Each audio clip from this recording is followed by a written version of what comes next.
In our previous episode, our boy made quite the splash inside the Divine Tower, defeating 500 professionals back-to-back. Loaded with new insights and victories, he headed back to the small courtyard, and that's when White Divine asked how he was feeling.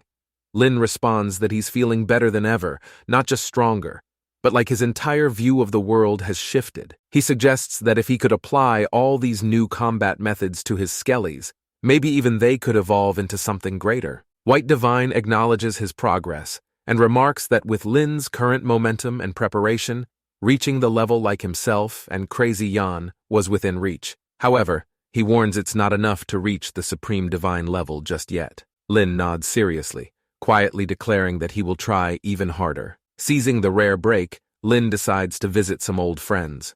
The group was equally thrilled to see him again. Our boy greets them with a smile, suggesting it really had been too long. Charlotte jokes that it hadn't actually been that long, but she still marvels at how insanely strong Lin has become. Pouting a little, she half blames herself for not working harder. They point out that not too long ago, they were just taking the national exams together, but now, in just 6 months, Lin had already become a divine general. Lin simply chuckles and brushes it off, humbly insisting it was all just a mix of luck and timing. While the group chats away, Princess Yao appears, gliding toward them with the kind of grace that only royalty could pull off. The crowd notices her instantly, and many whisper her name in awe. Our boy, of course, catches sight of her too. That's when Princess Yao greeted him formally as Divine General Lin. Lin asks if she needs anything, and Yao responds with a smile, reminding him of the time he carried her through a dungeon. She says the favor she promised back then was ready, and wonders when he might have time to join her. Lin thinks it over, and suggests now is a good time. After all, he figures it's a perfect chance to dig up more about the Dragon King's temple and the 2 powerful bosses inside the Eternal Trial Grounds. Hearing this, Yao's smile brightens even more, and she offers to personally guide him. After saying quick goodbyes to his friends, Lin leaves with her. Behind them, Charlotte watches her cheeks turning slightly pink, quietly admiring how beautiful Princess Yao really was. Mei, standing next to her, just shakes her head, half amused. Using the teleportation array, Lin and Princess Yao arrive at the royal archives. Princess Yao explains that many of the records and books here were so rare that even Lin's teachers might never have seen them. However, she asks that whatever Lin learns here must stay private, even from his own teacher, to which Lin agrees. When they reach a massive gate, Yao reveals that she hopes to not only show him the archives, but also strike a deal.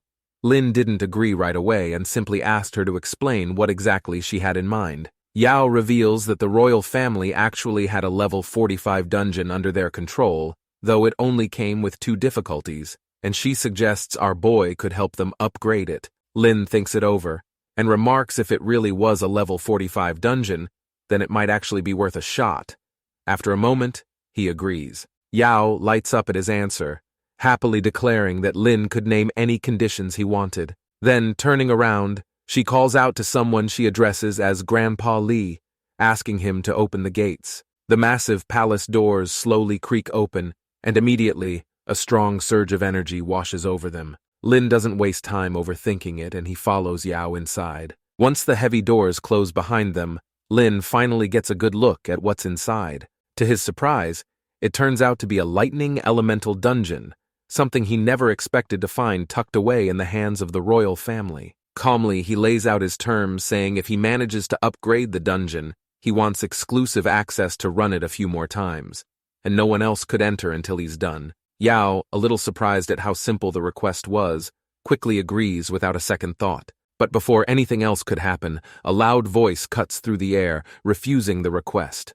The man's name was Shun, the second prince. Full of arrogance, he marches over, declaring that no outsider had any right to call the shots over a royal property. He storms up to Lin, furiously demanding to know what random mutt thought he had the right to speak so boldly, then turns on Yao, accusing her of disgracefully getting involved with the likes of him. Yao immediately senses disaster brewing and tries to step in, but before she can say a word, Lin casually lifts a hand. Her face went pale, and she begged him to stop, but it was already too late. A flicker of soul flame shoots out and slams right onto the second prince's head. A shriek echoes through the hall as Shun collapses onto the floor, writhing and clutching his head in agony. The guards outside hear the commotion and rush in, demanding to know who attacked the prince. Without a second of hesitation, they draw their weapons and charge straight at Lin. Yao orders them to stand down, but our boy isn't having any of this. He flicks his fingers, and bone spikes shoot out, punching through the guards' shields. He holds back just enough to not hurt them, but it was more than enough to make the guards shit their pants. Watching all this unfold, Yao was terrified and realized Lin wasn't just strong, he was terrifying. Definitely not someone the royal family could afford to offend. Shun, struggling to his feet, staggers toward Lin again, hurling insults and accusations, demanding to know how he dared to attack him. Lin barely lifts his hand, and Shun immediately stumbles backward in sheer panic. At that moment, a group of robed figures descends from the sky, the man in front sternly declaring that Lin was bold enough to dare to attack a royal inside the royal palace. Yao quickly calls out to the man, addressing him as sixth uncle, and tries to explain that it was all a misunderstanding. Meanwhile, Lin watches them, noting that anyone who could hover like that had to be at least level 70. Quietly, he muses to himself, if it came down to it, it's not like they can't be killed. Struggling to his feet, Shun frantically shouts for his sixth uncle to kill Lin, still spewing insults. But before he could finish, another pained scream tore from him. Lin had been holding back all this time, but it seemed even he had limits when it came to filthy mouths. Energy suddenly bursts around sixth uncle, and Yao immediately realizes things are spiraling out of control. She rushes to declare that Shun had it coming, and he deserves it, but sixth uncle glares at her, scolding her for siding with an outsider. He declares that no matter who Lin was, daring to challenge the royal family meant he would have to pay the price. Not wanting to see a fight break out, Yao quickly steps in front of Lin. She loudly announces that our boy is Divine General Lin, while emphasizing that he's also a disciple of Lord Berserk and Lord White Divine. The moment everyone heard what she said, they all froze. Some look on in shock, marveling that he was the Divine General Lin they'd heard about. Meanwhile, the sixth uncle began panicking, hearing our boy was the disciple of those two. He looked closer and finally notices the purple badge, realizing with a jolt that they had nearly attacked a divine general, and worse, a disciple of two of the most terrifying men alive. In an instant, they descend and hurriedly bow and apologize. Sixth uncle turns on Shun, lashing out with fury. He scolds him for his disrespect, snapping that even His Majesty himself would be polite to a divine general. He questioned who Shun thought he was, with no military merit, no achievements, just the hollow title of a prince.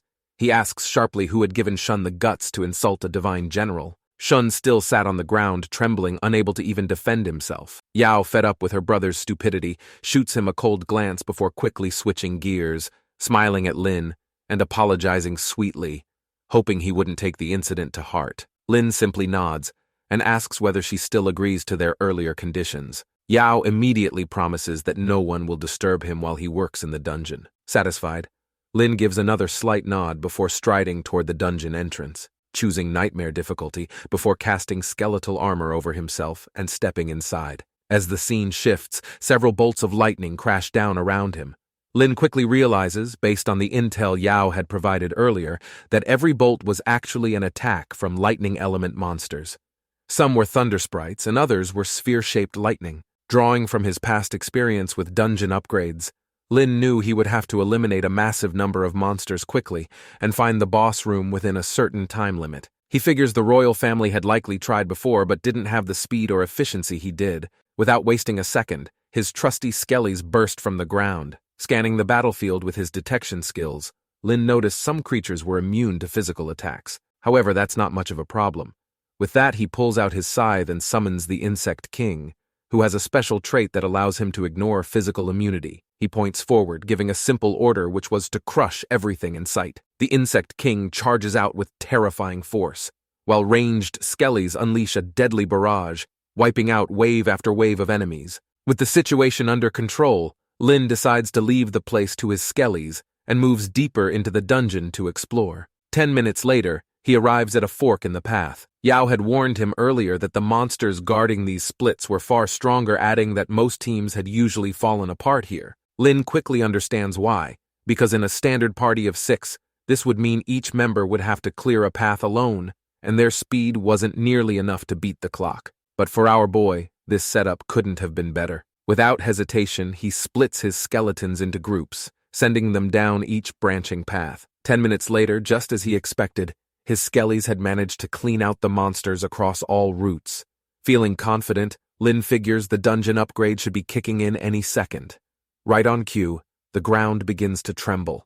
A massive bolt of lightning crashes down from the sky, and moments later, a towering structure materializes ahead of him. The system prompts a flash before Lin's eyes. Meanwhile, outside, even without checking it out herself, Yao could already tell. The dungeon had successfully upgraded.